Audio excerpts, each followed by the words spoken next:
Hi students, நான் உங்க பிரசாந்த். இந்த வீடியோல நம்ம என்ன பார்க்க போறோம் அப்படின்னா, x into square root of x plus டூன்ற ஒரு ஃபங்க்ஷனை நம்ம வந்து இன்டகிரேட் பண்ண போறோம் வித் ரெஸ்பெக்ட் டு எக்ஸ்க்கு. ஓகே, ஸோ நம்ம எப்படி இன்டகிரேட் பண்ண போறோம்னு பாருங்க.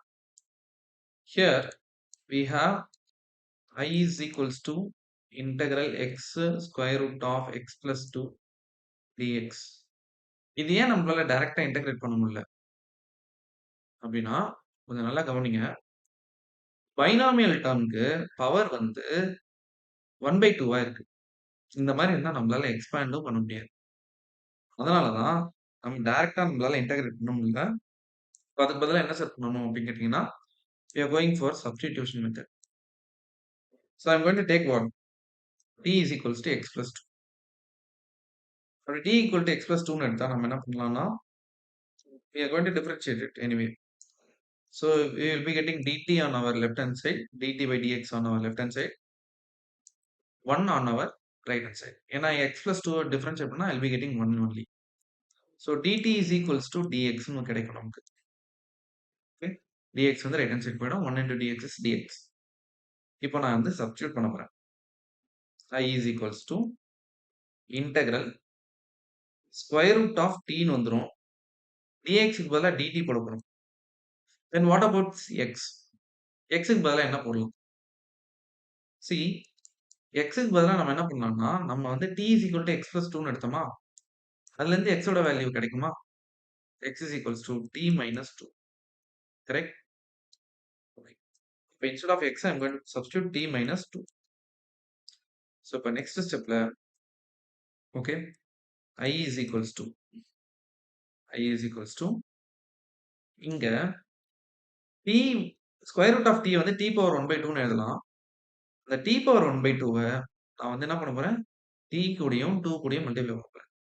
இப்போ நீங்க ஒண்ணு நோட் பண்ணீங்களா?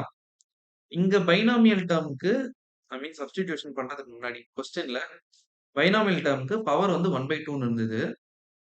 ஓகே. இப்போ நம்ம சப்ஸ்டிடியூஷன் பண்ணதுக்கு அப்புறம் பைனாமியல் டேர்ம்க்கு பவர் 1/2 இல்லாம போயிடுச்சு பாருங்க. இதனால தான் நம்ம சப்ஸ்டிடியூஷன் மெத்தட் போடுறோம். Okay, anyway. ஸோ t எப்படி எழுதலாம்? I mean square root of t எப்படி எழுதலாம்? t பவர் 1/2ன்னு எழுதலாம். இதை வந்து உள்ள மல்டிப்ளை பண்ண போறேன். So I'll be getting t into t power 1/2 minus 2 into t power 1/2.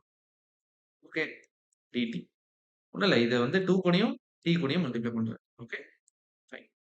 So இப்போ அடுத்த ஸ்டெப்ல I'll be getting integral t power 3/2 minus 2 t power 1/2 dt.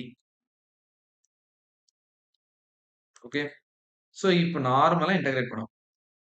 Okay, நார்மலா integrate in the sense t power 3/2 எப்படி integrate பண்ணலாம்னா, we have x power n formula. That is x power n plus 1 by n plus 1. இந்த ஐடென்டிட்டியை தான் use பண்ண போறோம். இப்போ இங்க என்ன வரும்? t power 3/2 plus 1 by 3/2 plus 1 minus 2 into 1/2 plus 1 by 1/2 plus. So anyway இங்க வந்து பிளஸ் c போடணும். ஓகே, இப்போ என்ன வரும் அடுத்த ஸ்டெப்ல?